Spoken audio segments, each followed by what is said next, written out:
911, what are you reporting? I got a strange going on out here. Something just killed my dog. Something killed your dog? My dog went flying through the air over the tree. I don't know how it did it. Okay. Damn it, I'm really confused. All I saw was my dog coming over the fence, and he was dead when she hit the ground. I didn't see any cars. All I saw was my dog coming over the fence.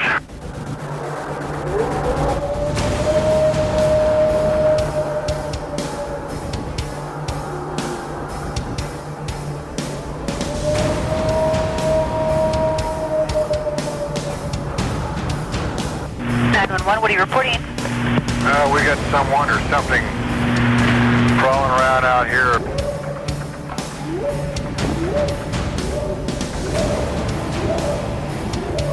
Did you see what it was? It was standing up. I'm out here looking through the window now and I don't see anything. I don't want to go outside. Jesus Christ, you better... Sure. Dia! Hello? Get somebody out here. What's going on now, sir? That son of a bitch is about 6'9", I don't know. Do you see him now, sir? Yes, I'm looking right at him. Uh-oh.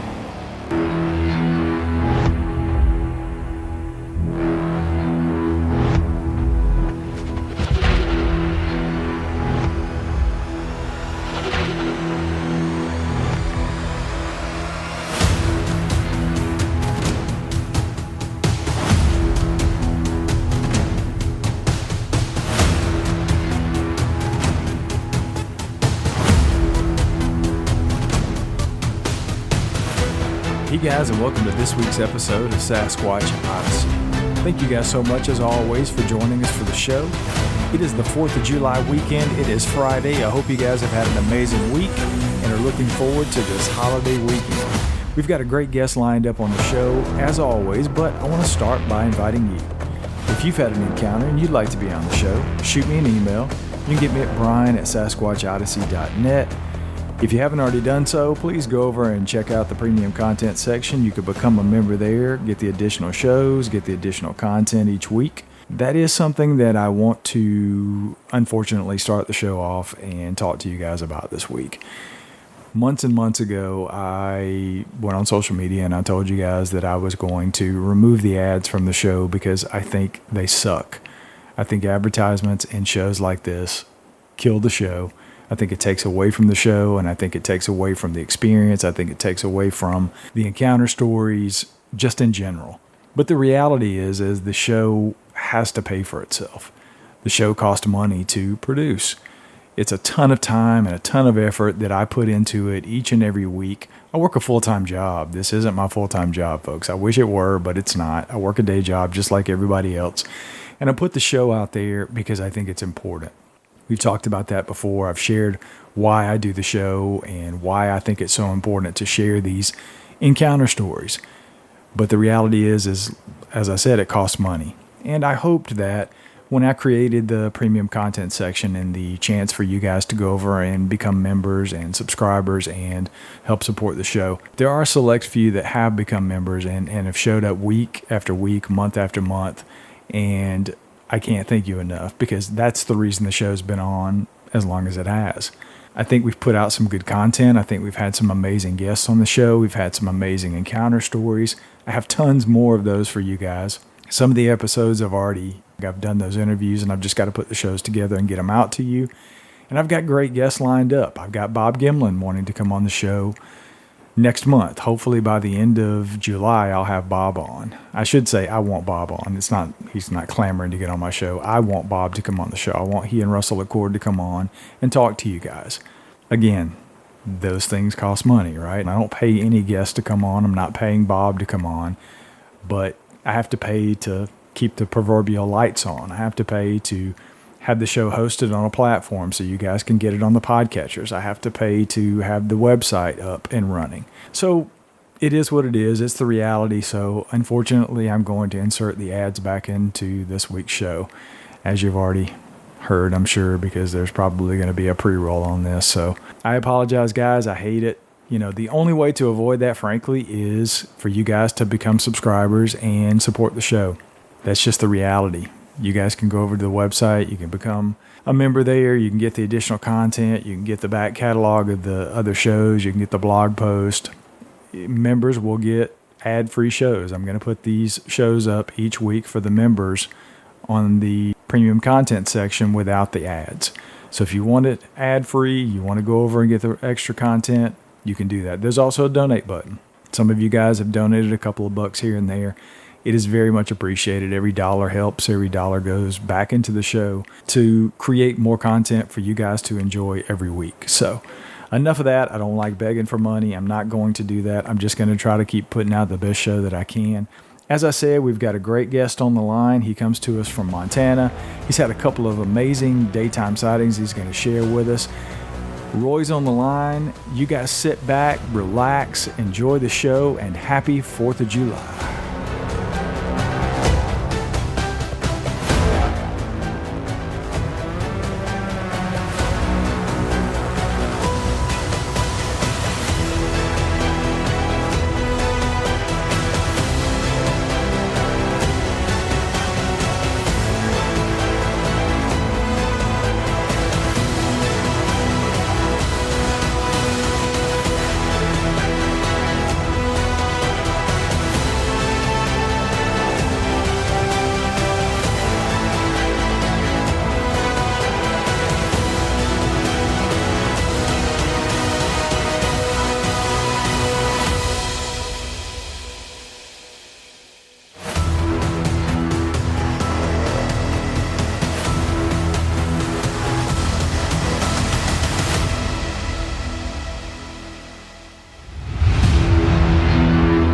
I want to welcome Roy to the show. Roy comes to us from Montana. Welcome to the show, man. Thank you. I know you've had some encounters with Sasquatch, and I know members of your family have had some encounters as well that you're going to share with us. So why don't you just take us back to where you were, what you were doing, and what happened during your first encounter? So in the winter of 2018, I had bought a brand new snowmobile, and I went up to Georgetown Lake. It's got a little ski resort there, and we were pretty remote. We were 30, 40 miles back in, and it's all chest deep snow up there.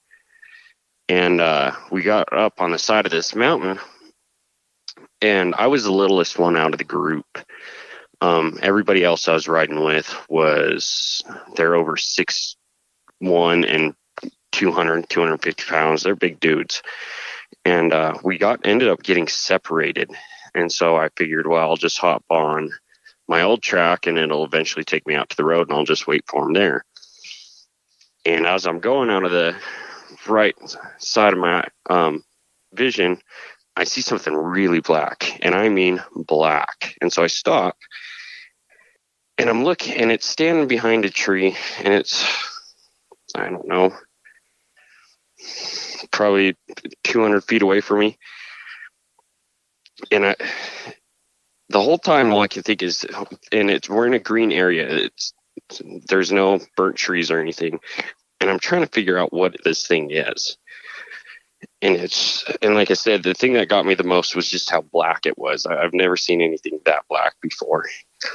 And the whole time I'm staring at it, I'm like, no, what is that thing? Because Bigfoot came to mind, and I grew up with it because my dad's had a couple of encounters when he was younger. And what ended up happening is I started looking around for my buddies, and it moved its hand from its side. And that's when I knew what I was staring at. And so I kind of started panicking a little bit, and started looking around for my buddies, and I'd turn back around and watch it. And then it poked its head out from the tree. And so I started getting real freaked out, and I started my sled to get ready to go look for my buddies. And right about that time, they came around the corner, which I feel, like I said, this snow is chest deep to me, and it was only knee deep for this thing. And I feel what it was doing, because I was the smallest one out of the group and I got separated. I believe it was keeping my attention so the others could come up and grab me, because as you know, if there's one, there's always more.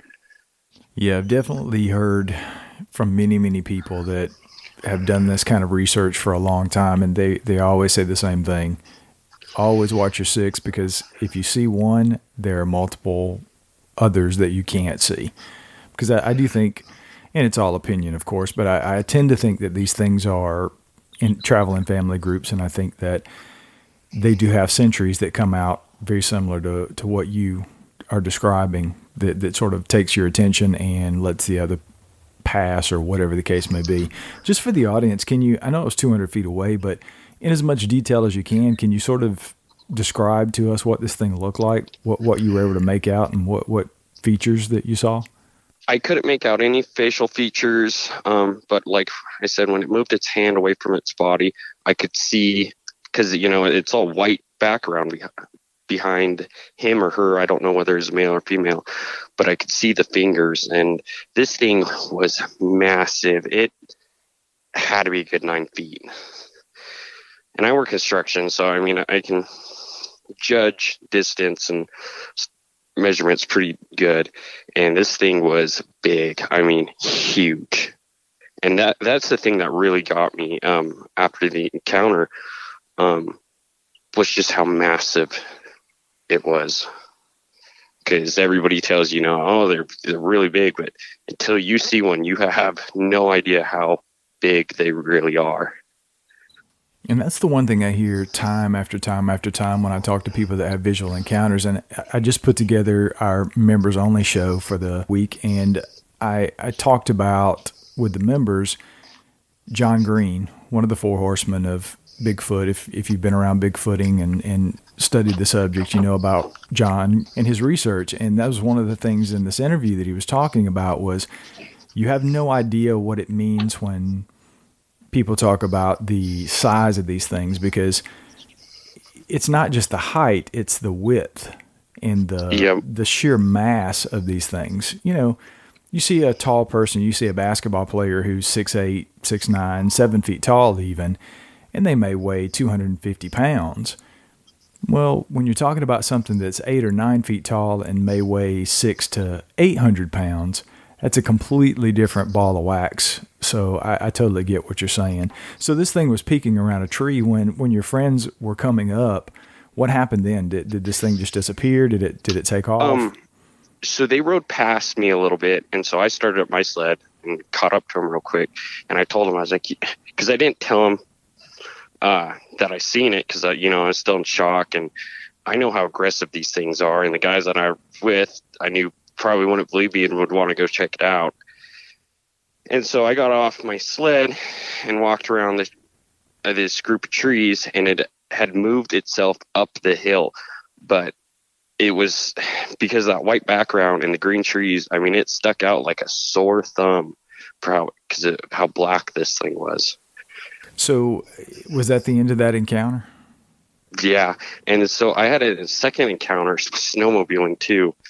And I actually had I had two buddies with me, and my other buddy saw it with me. And that happened, it was right around March of 2019. And we had stopped to take a smoke break and grab something to drink. And I was looking, and we're in this kind of a canyon, and the walls are real steep up this canyon, and they're all rock. And this happened up in the Elkhorns, and there's been quite a few encounters reported up there. And I was sitting there looking around, and I see what looks like a giant gorilla standing there. And so I call my buddy over. I'm like, does that not look like a gorilla? And he goes, yeah, it does. And we're sitting there looking at it, and it kind of moves a little bit. And then we realize that, this isn't, we're not just looking at something that looks like it. This is what we're actually looking at. And so then we got out of there. And that one was, man, it had to be the same size. I think that one was male just because of the sheer size of it. The biceps on this thing were probably 2 feet. Wow. How far away was this one when you saw it? This one, it was probably good 250 yards. It was quite a ways, but I mean, it was so big, and it was just standing there. I think what happened is when we stopped and it was out in the open, a lot of people say when they see them, they freeze. And then when they look away for that split second, then they move. And I think that's what happened is it was moving across, and then we ended up pulling up. So it just had to stop in its place and hope that we weren't paying attention to it. Yeah, I've heard that time and time again in encounters. I've even heard like Cliff and Bobo from Finding Bigfoot talk about one of the ones that they caught on therm. It's that famous scene where Matt Moneymaker's saying, "There's something on the hill."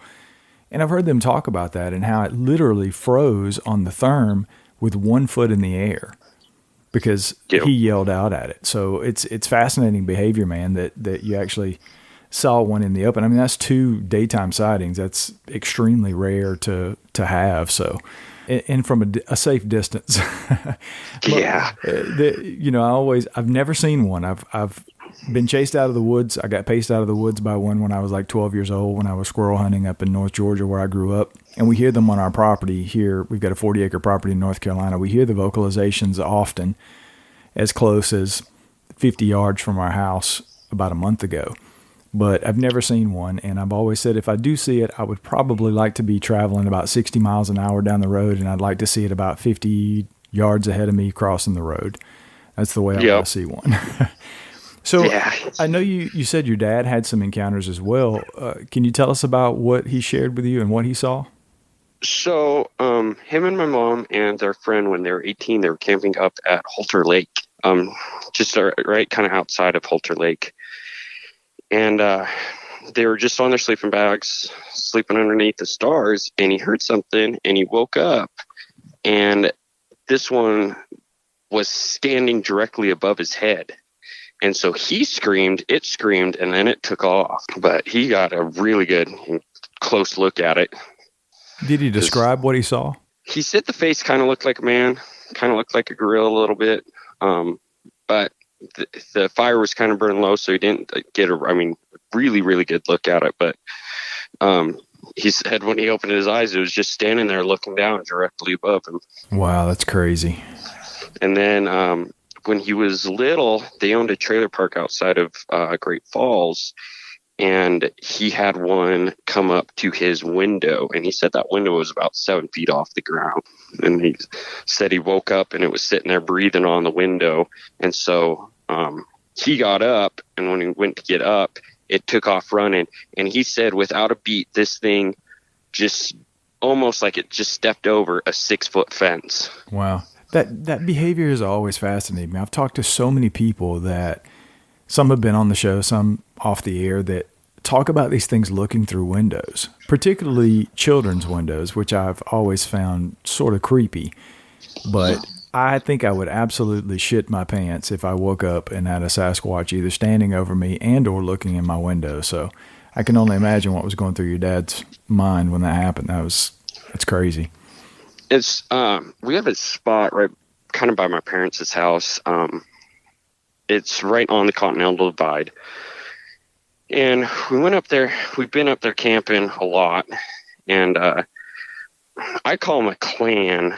That's what instead of a pack, that's just what I call them. But they're always on this one mountain. I mean, I could take you up. I don't care what time of year it is, what day it is, and we will find tracks. Never fails. And I was up there with my now fiance, and she kind of thought I was crazy when we started dating, and I told her what happened, and then I listened to Sasquatch Chronicles and everything. And so she's like, oh, I don't know. And I had a buddy who he wanted to believe. He's like, if you can show me evidence, I'll believe. He's like, that it doesn't sound too far-fetched. And so we went up there with thermal imaging, and it's good stuff. I mean, this one cost it was about $4,000, and we were the only ones up there, and I got pictures of it, and you could see the treetops, and the treetops they're old growth trees, so they're 4 or 5 feet wide, and this thing is as wide as those treetops. And you see the outline perfect. I mean, you see the little head, wide shoulders, the arms on it. And so I'll send you pictures of those. Yeah, that'd be great. I'd love to see them. Did your dad have any more experiences? I think you mentioned your uncle also had an encounter. What do you know what the details of that are? So, yeah, my uncle, and this made the newspaper and everything, and I believe this was outside of Great Falls. He was 12 years old. He was taking his friend back on his bike, and you know those big banana seat bikes? They're riding double on it, and he came around a corner and once stepped out like 30 feet in front of him and walked across the road. And they ended up calling the sheriff because when he got home, he told my grandma about it, and there was a big investigation over it. And it actually ended up, his encounter ended up getting into a book. It was fairly well known around there at the time of what happened to him.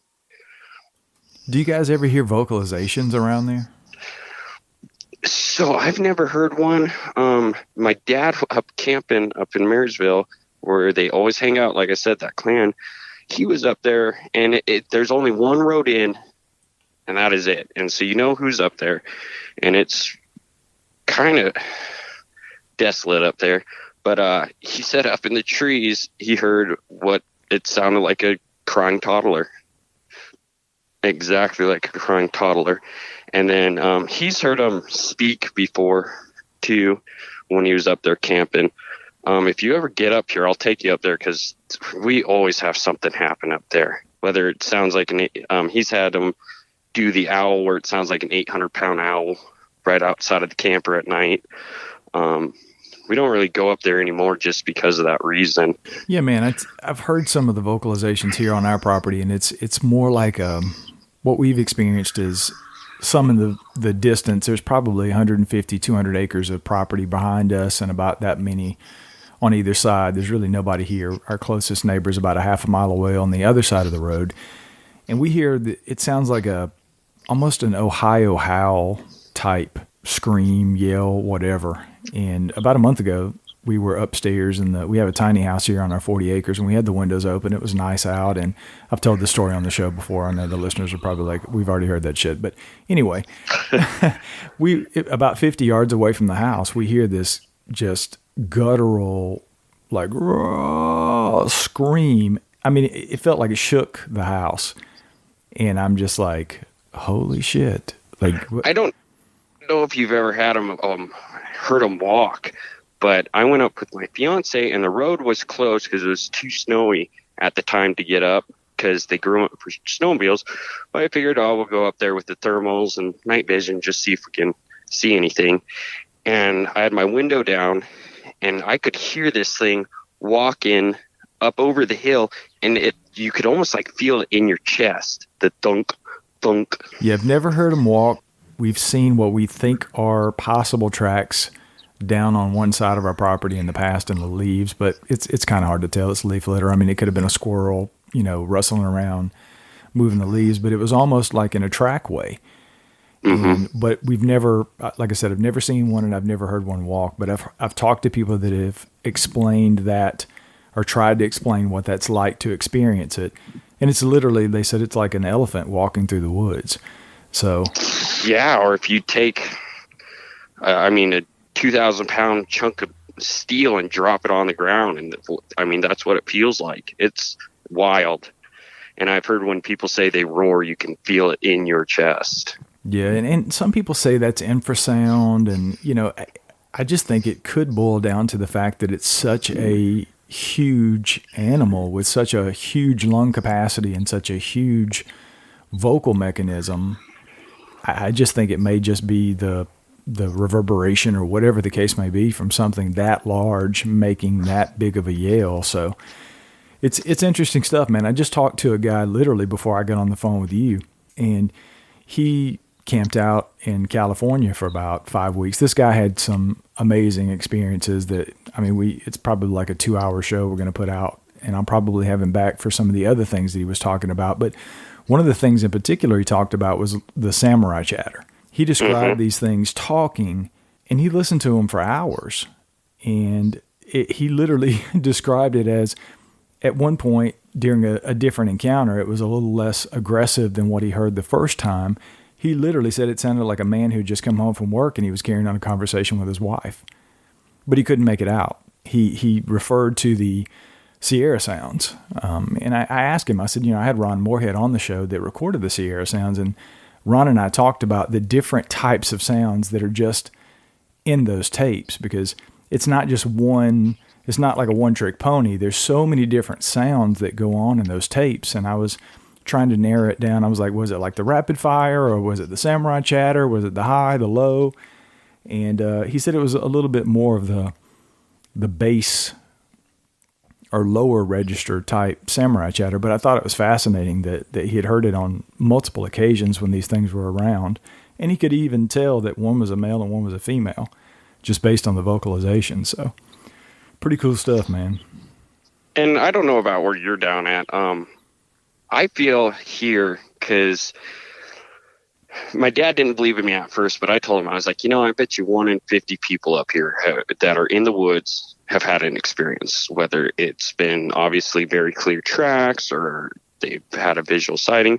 I was like, something has happened, because I have buddies that have had rocks thrown at them, and I know where they were at, and this thing was chucking rocks way from down the hill, and there's no way anybody could chuck these rocks.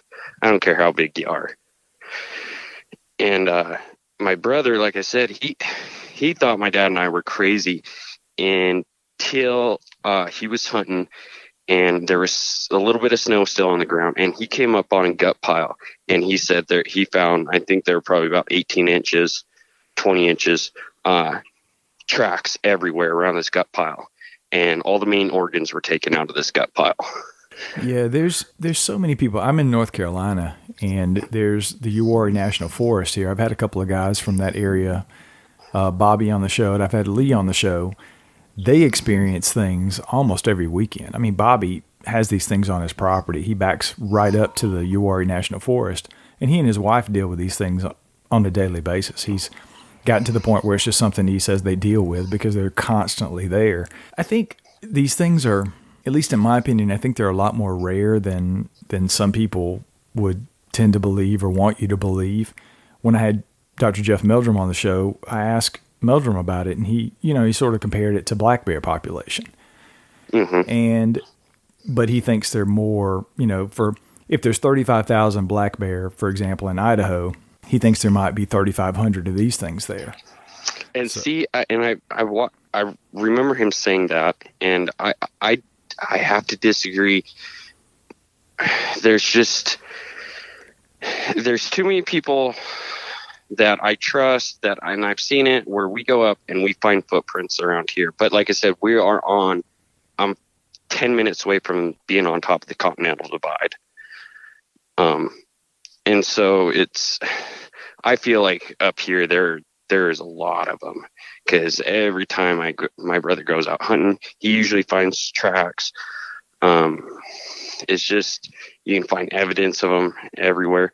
And then I was going to tell you too, I did forget, I guess I have heard one vocalization, but I stepped out on my porch one night, and I live way out in the boonies, and as the bird flies only about a mile from National Forest, and we have coyotes out there, but whatever was making this sound, and I believe it was one of these things, it sounded like a 500-pound coyote, and you could just tell the howl was wrong.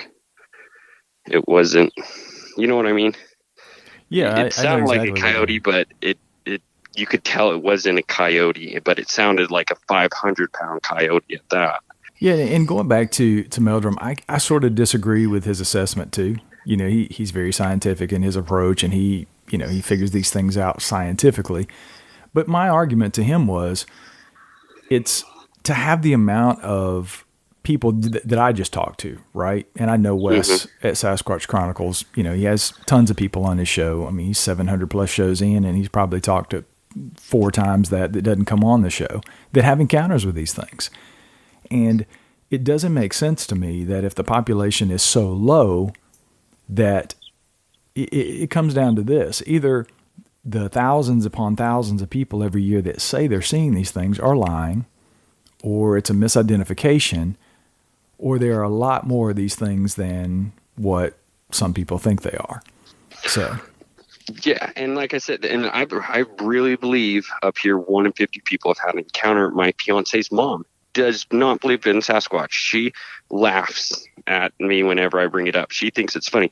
But on the way up to Holter Lake, because they have a cabin up there, she swears up and down that she saw a 3-foot tall monkey run across the road. Does not believe in Sasquatch at all. It cannot be real, but swears up and down that she saw a 3-foot tall monkey. And it's like, well, what else could it be? We're in Montana. I was about to say, do you guys have a monkey population problem up there in Montana? Not that I know of. Yeah, so it's sort of, and that's the interesting part too. I've talked to a couple of people recently. I had Kathy Strain. I talked to her recently for an upcoming show, and Kathy's been out with her husband Bob. If you've watched some of the shows on Amazon, and you probably seen Kathy and her husband Bob, and she told me a story about being up at Area X, and she saw a baby in the trees.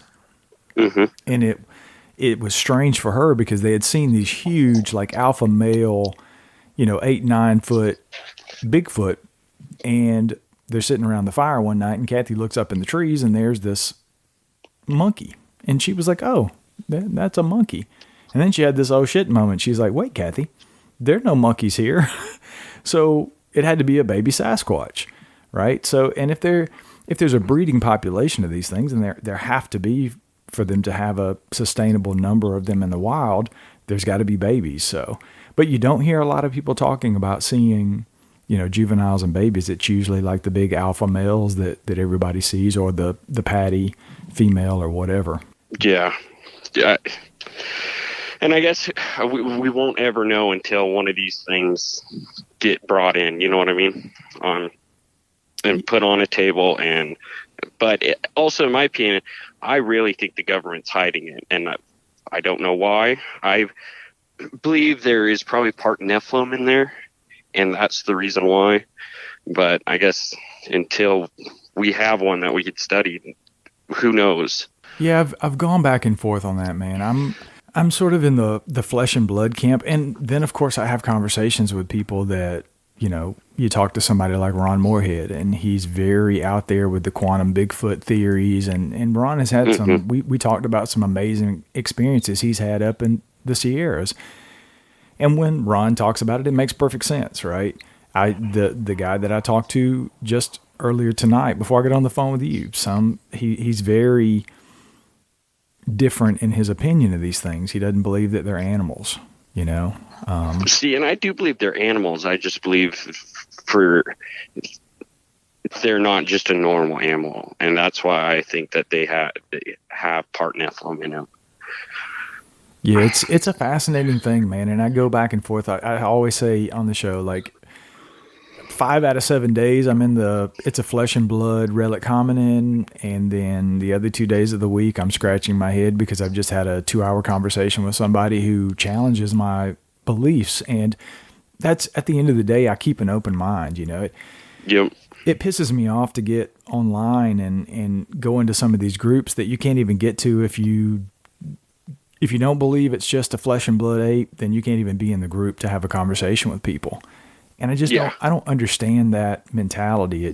We're talking about cryptozoology. We're talking about a novel species, and we can't even have a conversation about what they may or may not be that, frankly, nobody knows, because people are so closed off to their beliefs. So when you say they may be Nephilim, I'm like, hey, you may be right, Like you said, until somebody brings one in and says, hey, this is what it is, and we all say, yep, now we can agree that it's an ape, or yeah, we found some weird stuff, and it may be a Nephilim, or it may be whatever. I don't cut off anybody's theories, and I don't keep myself from being open to whatever people think about these things, because at the end of the day, we're all trying to do the same thing, and we're all trying to figure it out. So yeah, and I fully agree.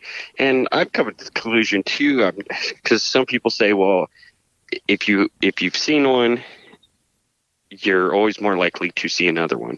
And one of the reasons and some people say, well, it's because they're the forest people and they realize that you won't harm them. But I've come to the realization that it's because they're out there. So you're paying a lot more attention to your surroundings. And I noticed after my encounters out of the woods, I pay way more attention to my surroundings. I'm listening for every little thing. I know exactly where I'm at. I never go out by myself anymore. Yeah, and I tend to agree because, again, I've talked to people that claim that these things can mind speak and they can read your thoughts and you can telepathically communicate with them. And who knows? That may be true. I don't know. I talked to a guy recently who was saying, I was talking shit to him in my head telepathically, and they got really aggressive. I don't know if that's a coincidence or if this guy's just, I don't know. I don't know what the answer is, but I tend to believe that anything's possible, and the more that you study the subject and the more you look into it, people get mad because it's woo. And if you start talking about telepathic communication or you talk about cloaking and all these other things that people bring into the conversation, they just tune you out. And I tend to listen to people, because people are having real experiences with what I believe are real things. And who am I to say? Some people think I'm crazy because I say I've heard one, and I don't close my mind to any possibilities at all. That's for sure. Yeah. And you can definitely tell the people that have had scary encounters that it shook them. I work excavation, and I was up this gulch doing a job, and this guy who we were working for, he looked like a big old hillbilly, big beard, and always carried a big 44 on his side of his hip. But I asked him, I was like, you guys have anything weird ever happen up here? Rocks thrown at your house or something? And his eyes get real big, and he goes, are you talking about Sasquatch? And I was like, yeah, because, you try to bring it up with most people, and they either believe you or they think you're crazy. And he's like, I've never seen one, but this is what happened to me. But I mean, you could tell when my buddies got the rocks thrown at them, because they were coming out of the mountains, and they had to stop at my house. And my dad was inside, and he heard me say, oh no, my dad will believe you. And you could tell how shooken up these guys were. They were freaked out. Yeah, and I think the thing is, I think a lot of people have real experiences, and then once you have a real experience, you either have another real experience or you never have one again. I interviewed a guy last night, and he's been in this field for 50 years. And he's investigated Bigfoot accounts and UFOs and just anything paranormal he's had his hands in for the last 50 years. And he's seen these things twice in 50 years of being in the field. And then I talked to people like the guy that I interviewed tonight before I talked to you, who's had about 50 different encounters over a 4 or 5 year period. I don't know what to make of that. It's interesting to me that, I don't know if it's lucky, unlucky. I don't know if there's something going on with just him. I don't know but I think a lot of people have these encounters and then everything becomes Bigfoot. I get tons of pictures from people every day online because of the show. They send me these pictures and they're like, hey, look at this juvenile. And it's a freaking log laying up against a tree and it's blurry. And I'm like, yep. That's pareidolia. It's not a Sasquatch, but they see these things because they want to see them. And I think that's unfortunate because there's a lot of great evidence out there. There's a lot of people who see and have a ton of different experiences. But at the same time, like I said, some people have very real encounters and then everything becomes Bigfoot at that point. Every group of leaves in a photo is a Bigfoot, and every tree that falls that looks weird in the woods was put there by a Bigfoot. No, not really. Yeah. And I'm with you on that one.